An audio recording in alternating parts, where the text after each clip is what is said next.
All right, good evening, good afternoon, good morning, welcome wherever you are tuning in from for today's episode of the Boost Hospitality podcast. My name is Mark Simpson. I'm helping hospitality owners get more direct bookings, to be more proactive during this time. So when it comes on the other end, you're going to be not only surviving during this, but you're going to be thriving on the other end. So as every single night, as we have been doing since the start of all of this, we've been talking about so many different things from marketing to finance to productivity to pivoting. We've pretty much gone through every type of situation that the business owners, hosts around the world need to be looking at. And whether you can take bookings now or whether you're looking to be getting bookings for the back end of 2020, then this episode is going to be really interesting because we're going to be talking a lot of different topics, but we're going to be focusing a little bit on Airbnb. We're going to be potentially looking at the future of Airbnb and other things. As always, what I would love for you to do as you are coming into this on the live video. So obviously we're recording this live for the podcast. If you have any questions, please do leave them in the comments. We won't be able to answer them during the recording, but today's guest and I will be more than happy to jump on in if you've got any during this live recording. But as you're coming in, let us know where you are in the world. Leave a link to your website, to your Facebook page. Give yourself a little bit of a promo, but also as well, let's do a little bit of a mood check-in. How is everybody feeling? 1 being absolutely rubbish, 5 being epic. Let us know where you are. Let us know how your week has been. And most importantly, let us know what you are drinking on Friday night drink. So I have got I've got the Estrella. I did have a Peroni earlier, but that gone. And as you can see from my post earlier, I've got a little bit of the orange chocolate left. So let us know what you're drinking. Let us know what you are snacking on this evening, and we're going to get started. So today's guest, we have got Eric, part of the STR Profit Academy, one half, and you're going to meet the other half over the course of the next couple of episodes. But I wanted to do this episode today because I've got to know these guys pretty well over the last couple of weeks. We've been sort of chatting about how we can work together more over the course of the next weeks and months and years. And I'm super excited to be able to showcase everybody to what these guys are doing. But tonight, what we're going to do is we're going to delve into a little bit about Airbnb as well as other topics that we're going to go and chat to. But Eric, just before we begin, buddy, can you just give everybody a little bit of a welcome, a little bit of an introduction, tell everybody a little bit more about yourself and how you got into this crazy world of hospitality? Yeah, Mark. Hey, listen, man, I appreciate you having me on the podcast. I love what you're doing, and that's what this industry needs more of, man. It's just a positive voice around this industry and connecting, some incredible people to your following. So keep doing what you're doing, man. I love the podcast. Yeah, man. I mean, there's a lot that we can go into, but yeah, I've been in the short-term rental world for full time now, over 5 years. And prior to that, I was a real estate developer. We can get into all of that, what that looks like. But yeah, I'm originally from Jersey, live here in San Diego. And we have 2 companies. We run the Short-Term Rental Profit Academy, which is a large educational and training company for professional short-term rental companies. And then we also have our property business here in San Diego, which we're getting ready to start expanding due to COVID. So, but yeah, man, there's so many different rabbit holes we can get into. I'm looking forward to this. Yeah, and it's really interesting to hear you say you're ready to expand during COVID, which where so many people are looking to do the opposite. So I'm looking forward to digging into that. Okay, so you've obviously, as you said, you're from the real estate and property world, and you've done it for a long time now. Like you say, you've from what I gather from interviews and whatnot, you've been doing it since your late teens, which is awesome. But it's a question I love to ask all of the guests when they come on to the podcast and come on to the interview is what would be that one piece of advice? So just before you got started, what was that one piece of advice looking back on now that you wish you had received before you started up doing hospitality, rental business and sort of real estate? Yeah, that's a great question, man. This is something that I've been saying to myself over and over, and I kind of preach this to a lot of our students as well. Is we got to be patient, but we have to take action. Like when I first got into real estate, when I first got into short-term rentals, marketing, education, all of that, every business venture I got into starting at early ages, I wanted to make money now. I wanted to be the biggest, baddest company in the world, all of this right now. And if it wasn't happening right now, that I was, I was falling behind, air quotes, falling behind the ball here. So, like understanding that everything that we do, this podcast, the real estate business, the short-term rental business, we have to be ready. We have to be willing to get into it for the long haul, but we also have to take fast action because, COVID is a perfect example of what we're going through. It just opens up so many opportunities, and we have to make a decision. Are we going to look at this as a way of like slowing us down and preventing us from growing, or do we take action now to try to figure out where the opportunities are and capitalize on those? So, I look at this all the time. It's like, man, we gotta be patient with our business. We gotta focus on our cash within our businesses, but then we have to take fast action now within our company. So, yeah. I think, especially for brand new startup entrepreneurs, they look at it and they don't really look at the long haul. They look at trying to make money now and selling in a couple of years. And I think this is a perfect example of that. We have to have our eye on the goal line.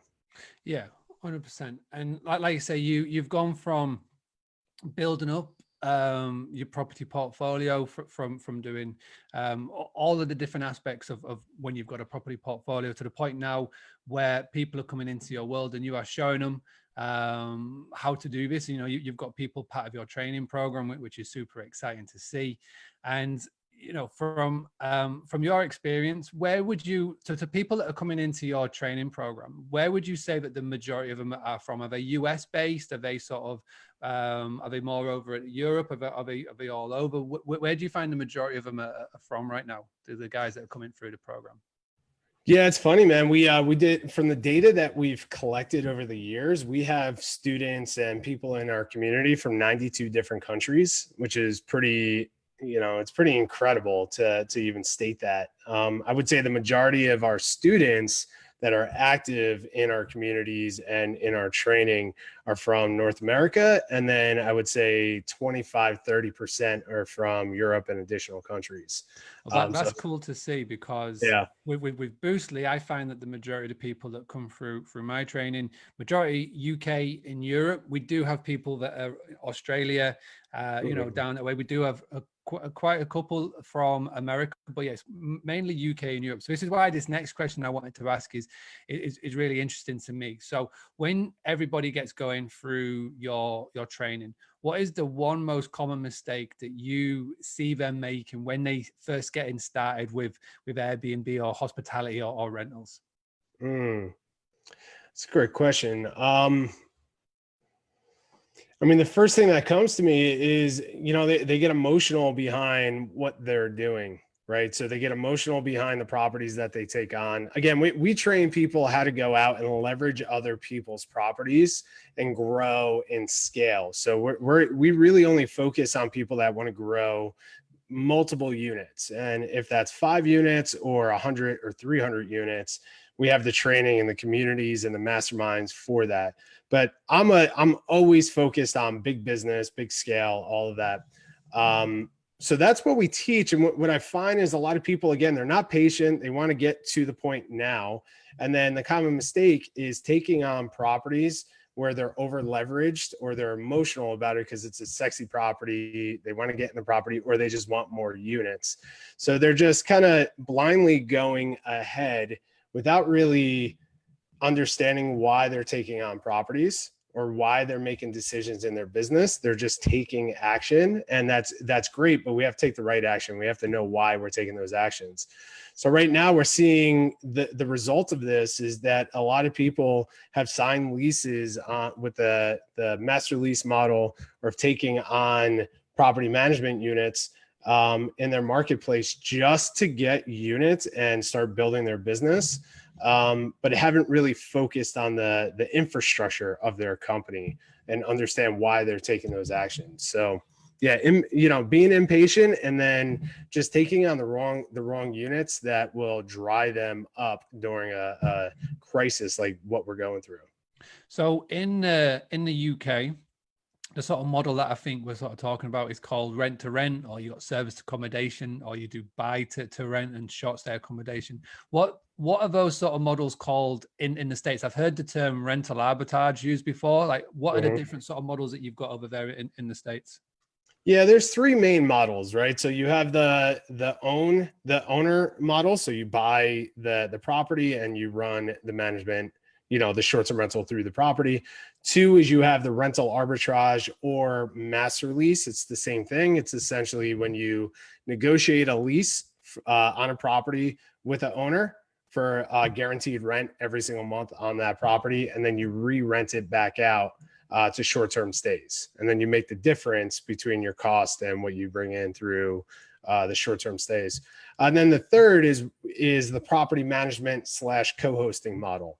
That's where we're going out and we're partnering with homeowners or real estate investors that have vacant properties. They're responsible for the cost of the property and furnishing the property. But then we as managers / co-hosts are responsible for the whole short-term rental and marketing process. So those are the three main models. Essentially what we teach and what we focused on, what I've focused on in the last 4+ years is the rental arbitrage or the management model, specifically management. It's so interesting. Different countries around the world, exactly the same setup. It's just different names, I think it pretty much sums up the British and in American, like I've lived over in America, just we're chatting before, like for many years, but the exact same thing, but the different words are different meanings. And right. It's really interesting, like me sort of coming a little bit more into your world and hearing yourself, yourself and Jasper talking about these things and how you word them, specifically like rent to rent or whatever. And again, it's just me trying to learn like a new language, even though it is exactly the same thing. So it's really interesting to hear that. And yeah, thanks for explaining, because like I say, majority of the people tuning in will be more accustomed now to sort of the rent to rent, where you rent off a landlord and you do it on short stay accommodation yourself, or you bought it and you're renting out. So that's cool. But the next thing I want to pick up from what the current state of play in America is, obviously a third of the world's on lockdown. COVID-19 is, it's a pandemic, it's worldwide, and it's affecting different countries in different ways. Obviously, with America being so big, each state is like a country, and everybody's got different rules and regulations. What's the current state of play right now in California, in Southern California, where you are? Are hosts able to take bookings, or is it just an extreme close off? Yeah, it's interesting. I believe it here in California is one of the most restricted states out of all 50 states, right? It has the most laws and restrictions in place to begin with. So it's a difficult place to actually run a business. Now with COVID, it's even more difficult.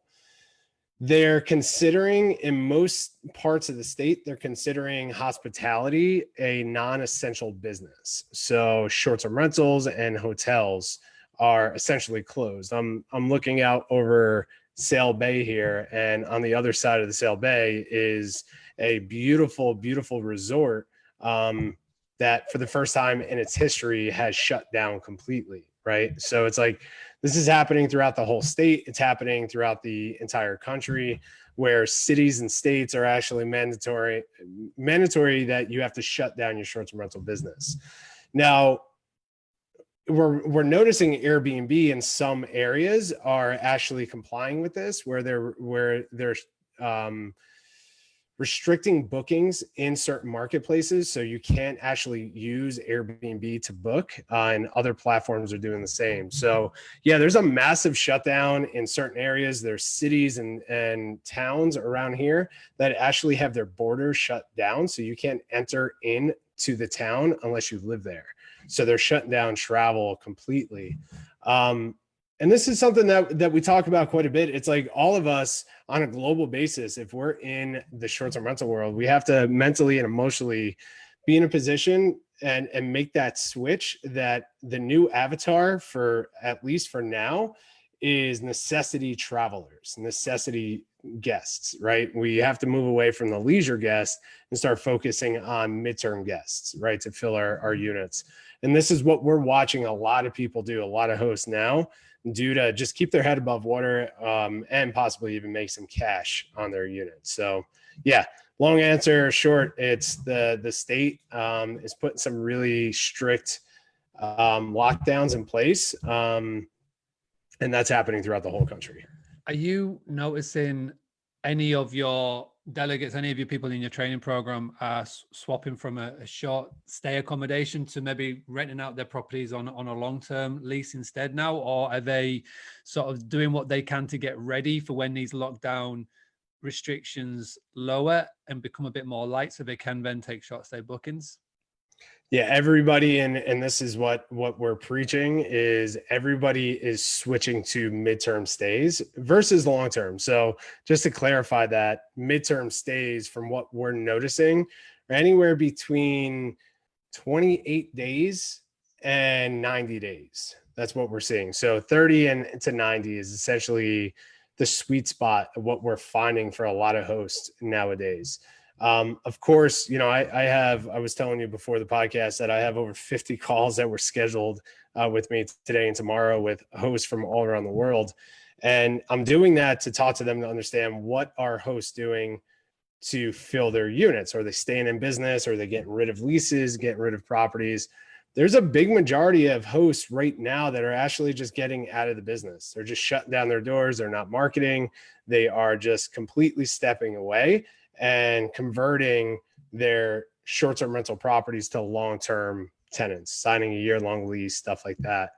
For everyone who's staying in the business right now, the only way that we're watching them actually drive revenue is through medium-term stays. Yeah, so really focused on the next 90 days. And I think after that, we're going to have a good understanding what we as a globe, which is kind of crazy to think about, is what we're going to be dealing with.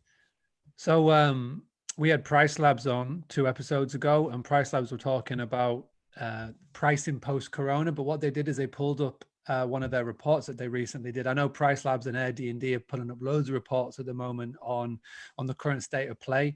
And right now, what they're noticing is the length of stay is getting even bigger from say pre-March 2020, and the length of booking from the booking to the time they arrive is getting shorter and shorter. So it definitely correlates and goes on top of what you're noticing from speaking to delegates of yourself, is that length of stay is getting longer, and so many people are now looking at that. I think one of the main reasons is, if you look at the context around that stat, is that a lot of people right now, the only people that can book are key workers. A lot of them will be hospital staff. And obviously, hospital staff are not coming in for a week; they're coming in for, a large majority of time here. That sort of that longer period, that 14 days to a month. So that definitely bounces on top of that, which is interesting. And obviously, it also goes on to see what Airbnb are starting to do a lot more of now. And we're gonna move on to talk about Airbnb now. Obviously, you're big on Airbnb. You have a Facebook group called the Airbnb Profit Club. You've been really good, actually, the way you've documented the updates recently. You've been doing live videos alongside Brian Chesky's little updates, and just sort of breaking it down and sort of giving live commentary through to it. I've loved seeing and watching them. Now, what is your opinion on how Airbnb have handled the whole COVID-19 crisis? Oh man, I mean, first of all, I love that company. I love Airbnb. And again, I'm obsessed with business. I'm obsessed with what it takes to turn an idea into a movement, into a service that impacts people. And what Airbnb has done from the absolute beginning has been inspiring to me since 2008. I've been following that company from the beginning.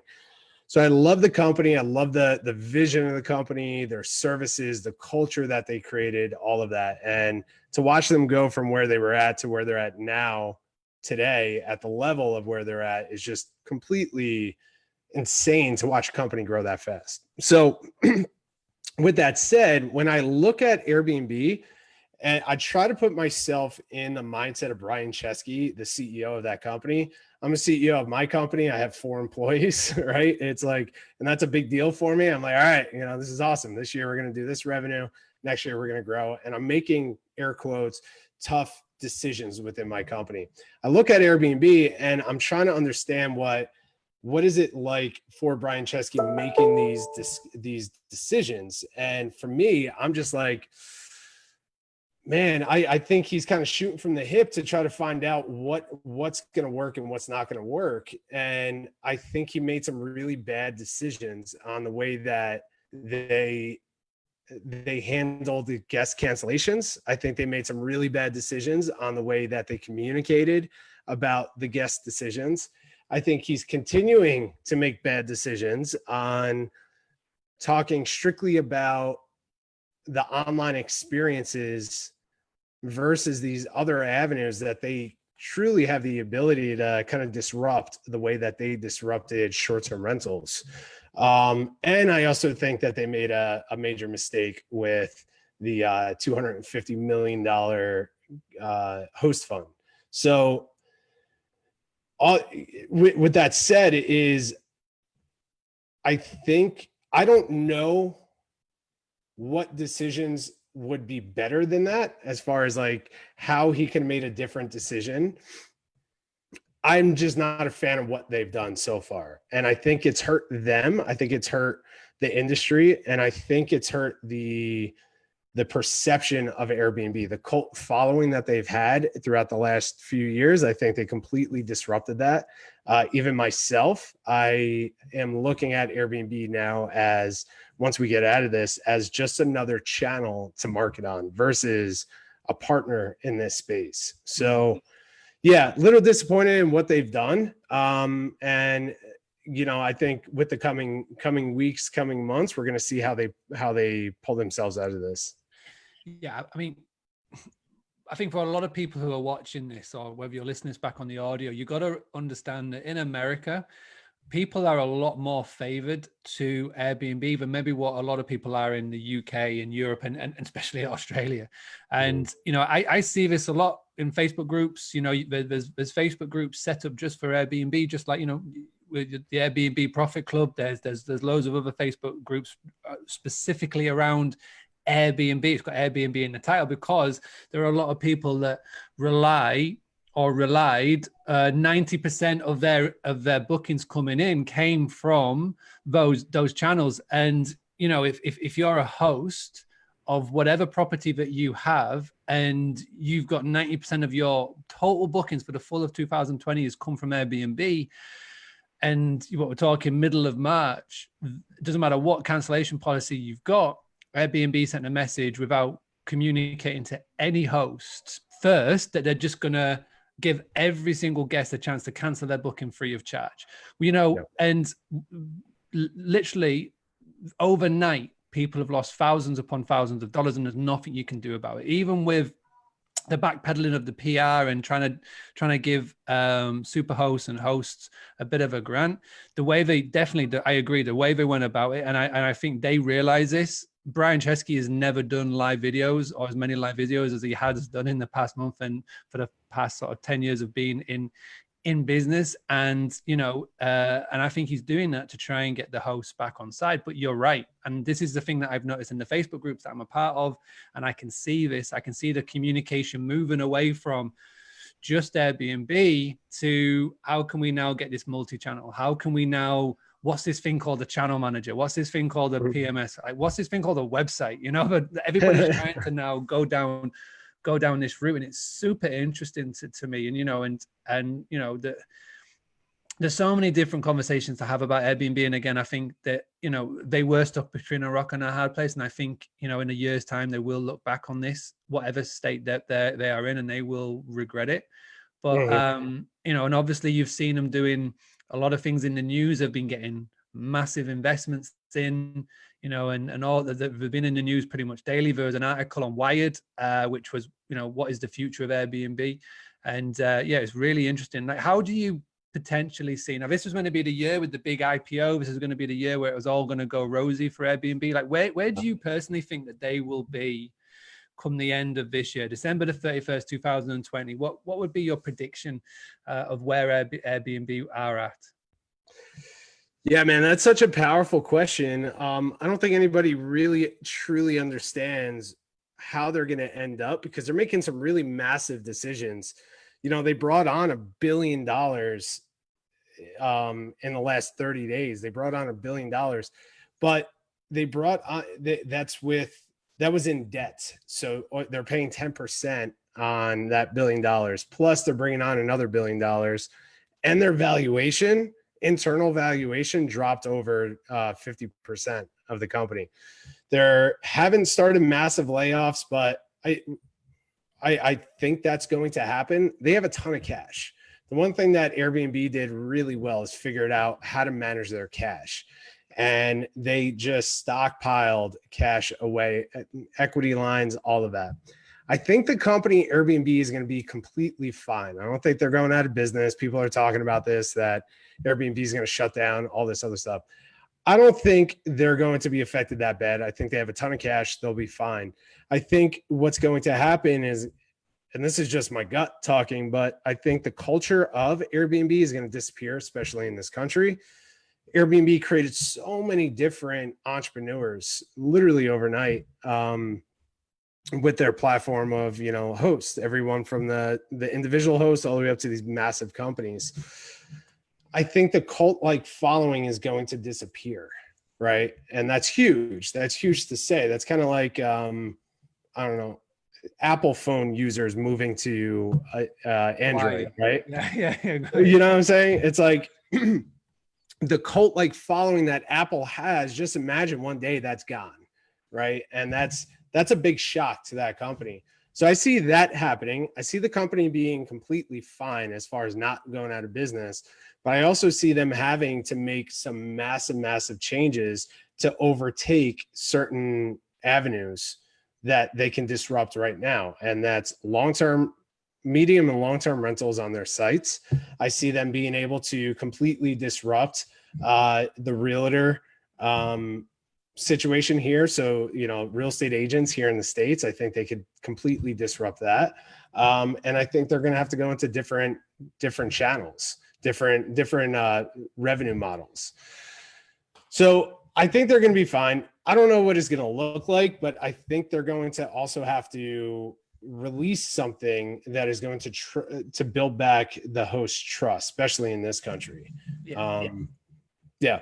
I totally agree. I think you're 100% right. It's not like it's going to disappear. It's not like Expedia or Airbnb or Booking Holiday Group. They're just going to disappear because of the amount of cash and everything that they've got there. They will take a hit massively, but who isn't? That sort of level of company, who isn't taking a massive hit right now? Yeah. Unless you're Amazon. But it's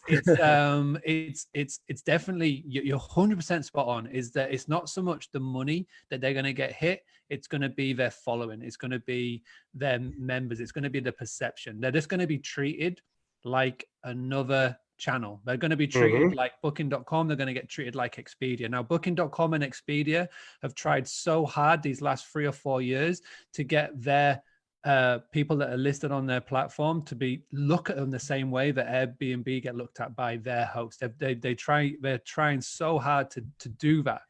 Now, all the good work that Airbnb have done over the course of the past sort of say 10 years or however long they've been going for, that has just gone. And you're going to find that more people will now start to get their own website. They will start to get a channel manager. They'll start to get a PMS. They'll just be one of the channels that they list on. And again, I think for the book direct movement, which is what I talk about massively, and there's so many people else who talk about it, I think that is just, again, it's another little edge and a kick and a sort of a push towards hosts to keep talking about it. Because again, so many people have just built their house on somebody else's land. And literally overnight, they have lost so much revenue. Businesses are going out because of that. And the one thing that we always talk about, on this channel, the one thing that we always mention to everybody is, listen, get the guest to book via you. You get so much power. You get to book them on your terms. They are on your cancellation policy. They are your guest. And I think that is what's going to continue to expand and grow. And, I think Airbnb are just hoping for all of this to just sort of blow over and people will come back to them. And yeah, people will come back, people will still be there, but they'll be looked upon definitely differently. And they will get new people starting up, hosting companies. They will get more new people, but I still think that the general communication between the groups has changed. So that will be really interesting. Now, one thing that I found interesting, and I heard you talk about it on an interview that you were on, saying that you are looking to potentially acquire a hotel. What's the thinking around here? Is this something that you've done before in the past, or is this something you're just looking at doing now? Yeah, no, I've never owned a hotel. My previous, I got into real estate when I was 17 years old, and bought my first house at 19, turned that into a development company and all that stuff, had apartment buildings, sold all of that stuff when I figured out the whole short-term rental model, traveled the country for 6 months, came to San Diego and built the short-term rental business here. And I was only focused on, over the last few years, I've only been focused on leveraging other people's properties, right? So in real estate, there's something called OPM, other people's money. You leverage other people's money to buy real estate. I started focusing on OPP, other people's property, right? So leasing people's property or managing people's property, and really at the end of the day, just focused on cash flow, right? COVID comes, and this has always been in the back of my mind, is I always want to get back into buying real estate. I've always wanted to get back into developing and designing real estate. It's just a passion of mine. And I put that off to the end. COVID came and wiped us out immediately. When I say us, I mean the host community in general. The biggest companies in our space that did the OPP model, other people's properties model of raising hundreds of millions of dollars and doing this on a global basis, within 30 to 45 days have nearly shut their doors, right? And that's completely insane to me. And it made me realize, I was like, I have to get back into the property owning business. We have to control the assets to really be able to build true wealth.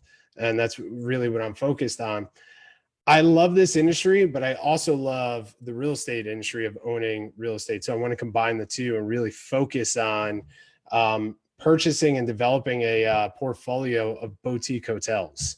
So I love the model of buying small hotels, designing them to attract the modern traveler that is used to staying at a short-term rental, right? But have it in a property where we can control the asset and we're legally allowed to run this business.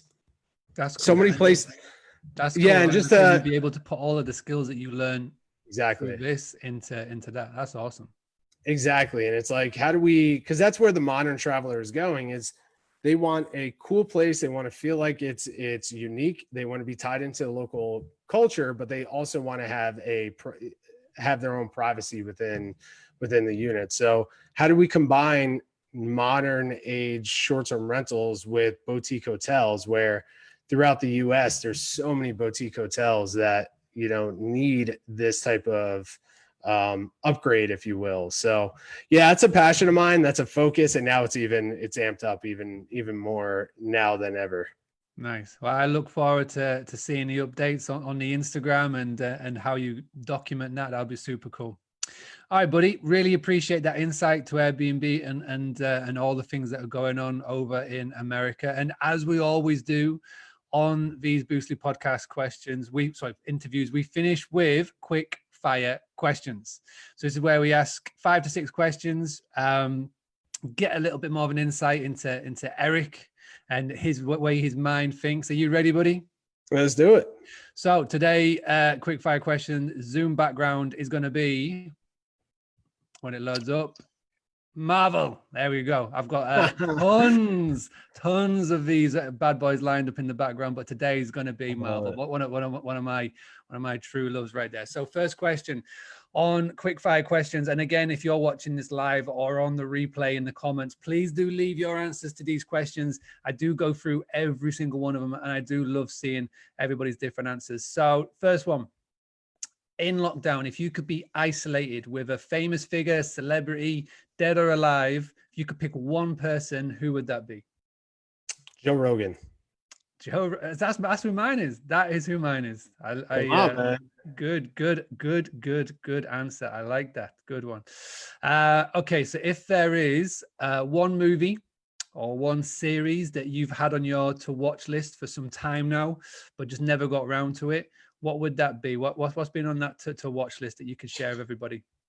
Oh man, I don't even know.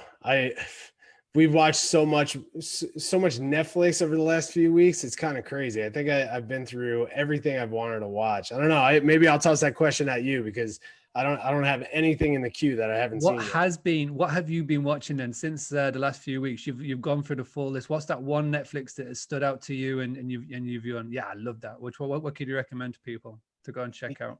And the only reason I'm mentioning this, and I'm unfortunately am one of those guys that have to bring this up, is Tiger Kings. That is, I hated that show. I was so against it when my girlfriend was forcing me to watch it, and then towards the end, I was completely obsessed. So I'm sure everyone's seen that by now. 100%, and that is right here. That's the next. I've got that, and I've got Carol Baskin. That's hilarious. Oh, mate, it was this night, Friday night, 2 weeks ago, when somebody 3 weeks ago when somebody told me about it, and I said, yeah, I'll get the podcast out the way. I'll go and check one out. And then before I knew it, it was like 2 o'clock on Saturday morning, and I'm just going through the whole of it. I'm just hooked. I just went boom, one after the other, I love it. Hey, and also, I just finished this last night. It's called Waco. It's about Waco, Texas, back in 1993, and that was a big deal here in the States, and I never really truly understood the real story. But for people that are into history, into real life stories, that thing it's as crazy as the Tiger King story. I think I've heard of this, and I heard about it after I watched Making a Murderer. Mm-hmm. And again, I think I know what you're talking about here. Is it around like a group of kids or something like that? Yeah. So long story short, it's back in 93, there was a religious group in Texas that just ran into some legal issues with the FBI here, and the FBI and this group had a 51-day standoff. And long story short, it came to a horrible ending where the building burnt down, killed over 23 people in this religious group, and no one truly knows the real story, if it was the government's fault or the religious fault. The story here in the States is that it was always the religious groups causing behind this whole thing, but this really gets into the weeds of the story of it, and it opens up your eyes. WAKO, is that it? WACO. CO. That's going to be my one. I'm going to get it on the iPad later. Check that out. All right. What has been the one thing that you've missed the most since being on lockdown? I think the last 4 years I spent my time really focused on social groups, masterminds, business groups, business events. It's just, I'm missing that. I'm missing the gym like crazy. Like, we're getting some good workouts here at home, but I'm a martial artist, and I love martial arts. I love boxing, jiu-jitsu, yoga. I miss that stuff. I miss that. I miss my groups. I miss my in-person masterminds. Virtual is awesome, but yeah, I need some human connection. I know what you mean. It's amazing how many people have sort of pivoted and taken everything online. But yeah, I think we're now 6 weeks in. It feels like longer, and it's hard to know when that may be a normality again, when you can go to like events and all these sort of things and sort of do group sessions like that. But hopefully it's sooner rather than longer. All right, next question. What has been your favorite purchase over the past 6 to 12 months under $100? Under $100. Oh, that's a good question. Gonna look around. Yeah. Got it. For the ones who are watching, can you see that? What is that? It's a back massager that works in every single part of your body. It's called I don't even know how to pronounce it. NAYOYA. But yeah, it was like $80. That looks intriguing. Yeah, it's $80, but for everyone who's sitting in front of a computer all day, your neck starts killing you, your back starts killing you. This thing digs in. I use it about 4 hours a day. That is a good recommendation. I like that. I like that. And it was on hand as well, which makes it even better to be able to explain. Okay, so obviously Joe Rogan fan, we've established that, but do you have any other podcasts that are on your to listen to list, or any YouTube channels that you could recommend to people? Yeah, I mean, I'm obsessed with Joe Rogan. I have been for many years. But I'm very simple when it comes to. I have certain channels that I just stick to and just absorb that information. But of course, Joe Rogan's top one. Tony Robbins' podcast is incredible. Highly recommend that to a lot of people. The Jocko podcast. This is Navy SEAL Jocko Willink. His podcast is incredible for mindset, discipline. There's a podcast that I've been getting really into lately. I'm really focused on the question at this point in my life, the question of what is it to be a man? What is that? Who do I need to be? The definition of a man, right? And to me, there's not a lot of places I can go to truly understand that. And I'm not surrounded by elders, to really kind of direct me at this stage of my life. So there's a podcast for the men out there called Order of Man that I'm truly, truly into. Another combat Marine who just brings on high level performing men and women to talk about what is it to be a man in today's world. And then a couple other ones, I'll fire it at you. London Real, love it. The MMA podcast, Junkie, love it. Team Never Quit, love it. And then Hardcore History is my other one. Yeah, Hardcore History. I'm a big history guy. I like that one. Thank you for that. There's tons of recommendations. And all right, we're going to finish off these quick fire questions with one final one. If somebody came to you and go, Eric, listen, I really want to increase my direct bookings, what would be that one piece of advice that you would give to them? Go talk to Mark. I like that. That's a perfect way to end. I love that, buddy. So come and talk to Mark. Come and talk to Boostly. Brilliant. Now, buddy, right. I truly appreciate everything that you do. Truly appreciate coming on tonight and sharing these stories. Now, if anybody wants to go and check you out online, where's the first place that they should go to?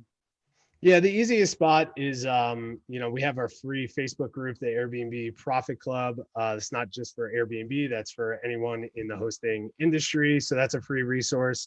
And then you can always find us over at strprofitacademy.com. Amazing. And yeah, we will definitely be talking more about all of that. We'll have everything in the show notes, all of the links, even all of the little recommendations there, the quick fire questions, including that back massager. We'll find that on Amazon, and we'll get those links in on the notes. You go to boostly.co.uk/podcast. Just look for Eric's face and go to season 8. Most importantly, click on there. You'll be able to get everything, and you'll be able to also subscribe on the iTunes and check it out on Spotify. Everything is in there. Eric, buddy, before we say goodbye, has you got any final thoughts, any final thing that you'd like to say to the people that are tuning in? Yeah, man. Well, first of all, thank you for having me. This is awesome. A lot of fun. And for everyone who's listening, I keep preaching this over and over. Just stay safe, stay positive. This industry is going to come back stronger than ever. Just got to be patient. I love that. Be patient. We will get through this. This is the overriding message from the last 6 weeks of doing these daily live videos. We will get through this. The hospitality industry, wherever you are in the world, it will bounce back, because all you got to do right now is you got to transport your mind into the mind of your guests right now. The guests that have been on lockdown, a third of the world are on lockdown, sat at their homes. And the one thing that people want at times like this is something to look forward to, and that will be a vacation, that will be a holiday, that will be a trip somewhere. So all you have to do, you have to stay visible. Don't go dark in these times. Don't just go quiet on your social media. Be posting daily, get the emails going, start talking about it, because there was a recent study done, and 70% of over 15,000 travelers said that they want to hear from you. So don't go quiet, don't go dark, keep visible, and you will bounce back from this first when this is all over. And that is my guarantee to you. So keep tuning in, keep tuning into these daily live videos. Make sure that you subscribe, make sure you hit the like button, make sure you comment, but most importantly, make sure you share this video. If you go right here on your live video, there should be a little share button. Tap on that share button, go and share it into a Facebook group, go and share it on your Facebook wall, go and share it on your Facebook business page, and tell more people about what we're doing. Tonight's topic is all about Airbnb. So it's a really, really current event, one that so many people need to hear about, but please go and share it. Please do me that one big thing. We'll be back on the next episode where we're going to be talking more about direct bookings, about being proactive. But in the meantime, thank you so much for tuning in, and we'll see you on the other side.